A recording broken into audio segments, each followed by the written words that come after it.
Še enkrat lepo pozdravljeni. Morda nekaj besed v uvodu. V Sloveniji dobra petina vse električne energije pridobljena iz jedrske energije. Dejstvo pa je, da bo imela Slovenija v prihodnje, če se ne bo resno spoprijela z problematiko pridobivanja nove električne energije, veliko problemov. Vseskozi so debate o zaprtju TEŠ 6. Leta 2043 bo prvi blok jedrske elektrarne Krško star 60 let in se bo morda moral zapreti. Dejstvo pa je, da se je potrebno zavedati, da bo brez jedrske energije prehod v brezogljično družbo veliko težji, predvsem pa veliko dražji. Zato potrebujemo stabilen, stalen, zelen in pa nizko dostopen vir energije, kar jedrska energija prav zagotovo je. Tako JEK2 ni samo nujno potreben, ampak predstavlja tudi predvsem stabilen in varen način pridobivanja električne energije. V poslanski skupini SDS tudi menimo, da vsi tisti, ki želijo zavlačevati z projektom JEK2, delajo škodo vsem slovenskim prebivalcem, kar se nenazadnje že sami spogledujejo pri položnicah, ki jih v teh dneh dobivajo, ko gledajo razliko med ceno električne energije na njihovih položnicah, naprimer med januarjem 2023 in pa januarjem 2024. Nenazadnje tudi veliko drugih evropskih držav se ozira k temu, ali k nadaljevanju jedrske energije ali po vzpostavitvi novih jedrskih reaktorjev. Velika Britanija, Francija, Poljska, Švedska in še nekatere druge države razmišljajo o čimprejšnji dopolnitvi jedrske energije v njihovih državah. Nenazadnje je bilo veliko debate o jedrski energiji tudi na nedavnem srečanju COP28 v Združenih arabskih emiratih in tudi Evropski parlament in Evropska komisija sta nekako ugotovila, da brez jedrske energije ni varne energetske prihodnosti tudi za Evropo. Nenazadnje je jedrsko energijo med zelene vire uvrstila tudi sama Evropska komisija.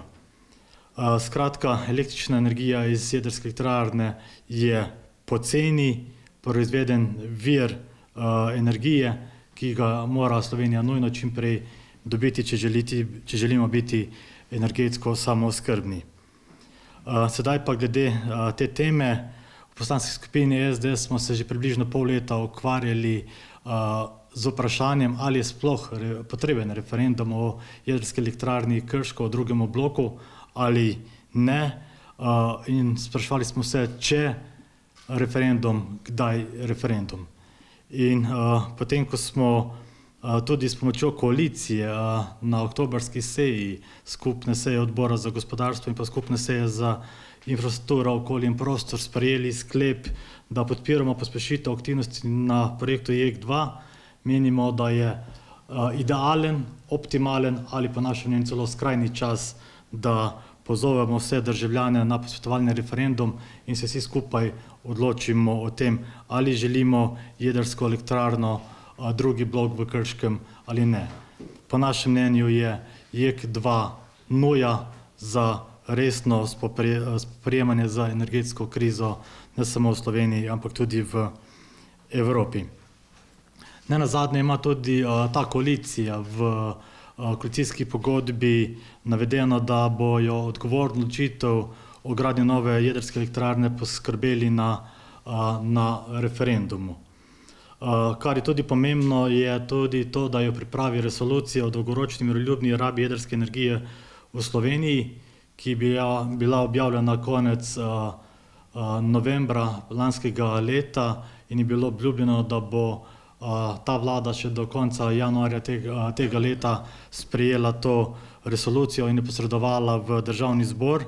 Po našem mnenju je ta resolucija zelo dobro pripravljena, predvsem pa nas veseli, da je v njej navedena podpora širitvi uporabe jedrske energije za izgradnjo nove jedrske elektrarne in to kot projektom državnega pomena.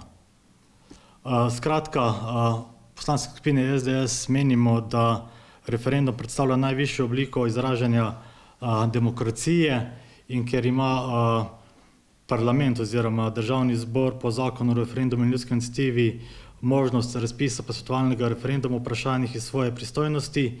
Menimo, da je prav, da se torej glede zagotavljanja stabilne in pa cenovno dostopne oskrbe z električno energije preko uporabe nuklearne energije iz drugega bloka jedrske elektrarne v Krškem in tudi s pomočjo manjših modularnih jedrskih reaktorjev ljudje na referendumu odločijo za to, ali so za stabilno, nizkocenovno, dostopno električno energijo ali ne.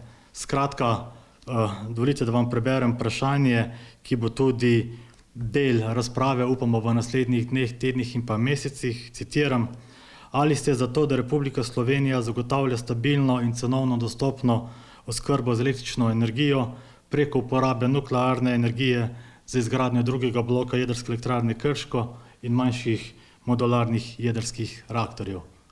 Upamo, seveda ljudje bodo imeli možnost glasovati za ali proti, upamo pa, da se bo to, kar tudi nakazuje javnomnenjske ankete, velika večina ljudi odločila za, da nujno potrebujemo drugi blok jedrske elektrarne v Krškem.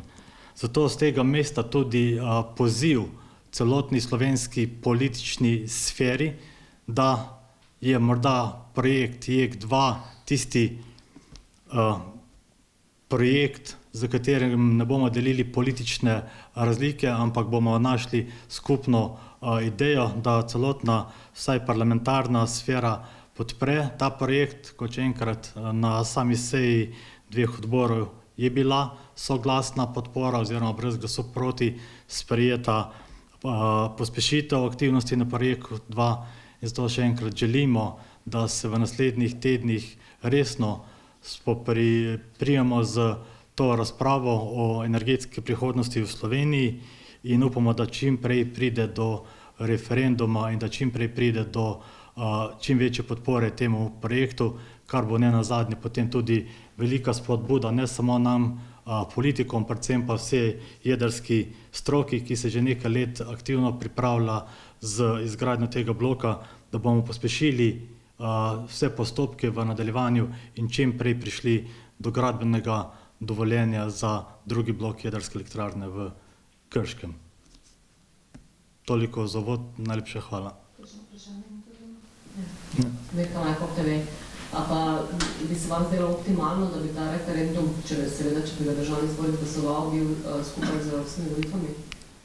Ja, ta datum bi verjetno bil optimalen, kajti vemo, da so posamezne omejitve glede referendumskih kvorumov in verjetno bi najlažje bilo ta referendumski dan vezati tudi na evropske volitve. Svetina, mene zanima, a menite, da imajo ljudje dovolj znanja oziroma vedenja o jedrski energiji, da bi v tako pomembni stvari lahko odločali? V tem ni bilo nekih strokovnih razprav sploh v javnosti? Ja, kot sem že rekel, tudi v poslanski skupini SDS smo imeli pomisleka, ali je sploh potreben referendum o tako velikem vprašanju, ampak ker gre za neko vprašanje, ki se bo verjetno dotikalo slovenske, ne samo energetske samooskrbe, ampak tudi področji gospodarstva, nenazadnje tudi vseh nas državljanov, kako želimo živeti. Menimo, da je tako pomembnem vprašanju potrebno izvesti referendum sedaj, ali imajo ljudje dovolj znanja. Osebno mislim, da tudi z največjim znanjem še vedno imaš dvomljivce, ki bodo rekli, da so proti JEK2. Nenazadnje se bo morda kdo našel, ki bo prej videl kakšne negativne zgodbe, ki so se dogajale po svetu, ampak jaz osebno lahko zatrdim, glede na to, da prihajam iz Posavja in poznam predvsem jedrske strokovnjake iz nuklearne jedrske elektrarne Krško, da je prvič Slovenija sposobna v veliki meri sama nekako voditi ta postopek same izgradnje jedrske elektrarne drugega bloka in mislim, da so ti jedrski strokovnjaki pripravljeni v naslednjih tednih in pa mesecih pripraviti gradivo, da se bodo ljudje na referendumu veliko lažje odločili za podporo JEK2. Nenazadnje še enkrat, jaz mislim, da vsak slovenski državljan, ne glede na to, ali gre za fizično osebo ali za pravno osebo, če bo pogledal račun in pa ceno električne energije in jo primerjal morda z kakšnim letom nazaj, mislim, da bo njegova želja, da če že ne za njega v nekem bližnjem času, pa morda v naslednjem desetletju, da si vsi želimo nizkih položnic, kar pa je pogoj izgradnja drugega bloka JEK2. Ste kaj tipali, kakšna je podpora referendumu v drugih parlamentarnih strankah? Mi se še enkrat sklicujemo na to, kar smo sprejeli oktobra na skupni seji, ko je bila soglasna podpora oziroma brez glasu proti bila podpora, da se pospešijo aktivnosti na projektu JEK2. Nenazadnje pa ima tudi sama koalicija, kjer vemo, katere 3 stranke so v njej, zapisano, da bodo ljudem prepustili odločitev na referendumu. Slišali pa smo za neke javnomnenjske ankete, ki v tem času zelo dobro kažejo podporo temu projektu. Zakaj ste se odločili dati še te male jedrske elektrarne pa še v to vprašanje, ker to pa je nek del, katere pa morda zdaj v javnosti še ni toliko govora ali pa še ni toliko poznano, ne? Ja, mi menimo v poslanski skupini SDS, če nekateri sanjajo o vodiku, mislimo, da veliko prej bo realno, ne samo v Sloveniji, ampak tudi v Evropi, kar se že dogaja, izgradnja manjših modularnih elektrarn, ki so morda pri nekih dokaj visokih cenah tudi neka tržna niša, da se bo morda pa kakšna država odločila za na primer 100 ali 300 megavatne jedrske elektrarne, ne večje, kot so sedaj popularne, zaradi tega, da se čim prej zagotovi čim večja dostopnost do velikega vira električne energije. Zdaj, morda samo kar se tiče še same koalicije, torej oni seveda so se nekako zavezali, da bodo o tem vprašanju razpisali referendum, ampak glede na to, da se torej to še ni zgodilo, v bistvu vi mislite, da aktivnosti v zvezi s tem, ne glede na ta sklepe teh 2 odborov, pravzaprav poteka prepočasih, v bistvu želite nekako prisiliti v to, da se o tem opredelijo? Z vsem svojim vedenjem kot poslanec iz Posavja menim, da nekateri veliko govorijo o JEK2, premalo pa naredijo o JEK2. Da samo še malo. Imaš na to bilo? Smo še na drugo temo. Lahko. Ja, za kolegico Sara Dvorjak, ki dela prispevek o nakupu sodne palače, v bistvu vas prosim za komentar. Kako komentirate, da je pri nakupu stavbe na Litijski sodelovalo več oseb iz SDS-a, Senilka Breda Zorko, pravi ni več članica stranke, vodja službe za nepremičnine pri ministrstvu Simon Starčak, ki je bil nekdanji podpredsednik odbora SDS za izobraževanje, in odvetnica Nina Zidar, ki je bila nekoč odvetnica Janeza Janše. To smo sicer že včeraj govorili, smo imeli konferenco na to temo. Prenašamo vprašanje. Jaz bi samo rekel, da mislim, da gospa Zorko od leta 2012 ni več članica stranke, tako da težko trdim, da je povezana z SDS-om, verjetno je pa veliko bolj povezana s kakšnimi novimi obrazi ali pa morda s kakšno drugo parlamentarno stranko kot pa SDS-om. Me še zanima, to, kar ste tudi vi se s tem ukvarjali že, kar se tiče tega odzema goveda z te kmetije, ker naj se danes očitno, ali pa ne vem, že poteka to, naj se začeli vračati nazaj, s vam si to prav, pa grejo stvari v pravo smer v vašem? Ja, v bistvu stvari se vračajo očitno v normalnost, dogajajo se zadeve, do katerih sploh ne bi smelo priti. Še enkrat v poslanski skupini SDS smo pri sprejemanju zakona o zaščiti živali opozarjali, da se bo ravno to dogajalo, da bodo kakšni nevladniki iz ceste gledali, ali je kakšna krava podobna njihovemu Milka idealu ali ne, da pa ne bodo gledali, ali ima morda nekdo v 40 kvadratih 5 mačk in pa 3 pse. Skratka, ja, če je pač neko neurje oziroma 2-3 dnevno slabo vreme, ne moramo pričakovati, da bodo pašne krave čiščene tako, kot naj bi bile po nekih slikanicah za mestne prebivalce. Tako da nas veseli, da se bodo kmetu vrnile te živali, upamo, da se bodo vrnili vse živali. Nenazadnje v poslanski skupini SDS smo se tudi spraševali, kdaj se bo vrnil osel, ki ga nihče ni videl, pa so ga ti, ki so naredili oziroma naredili odvzem živali, ga tudi odzeli. In pričakujemo predvsem, da se v nadaljevanju podobne zgodbe v sramoto slovenskemu kmetijstvu strani določenih inšpektorjev ne bodo več dogajale.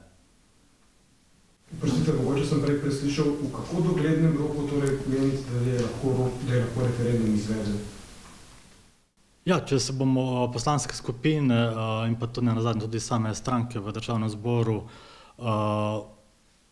poenotile, smo lahko tudi pri evropskih volitvah, imamo dodaten listek, kjer bomo odgovarjali na referendumsko vprašanje glede JEK2. Če pa bo želela koalicija zavlačevati iz takšnih ali drugačnih sončnih in vetrnih razlogov, si bom drznil reči, potem očitno referenduma še nekaj časa ne bo. Hvala lepa.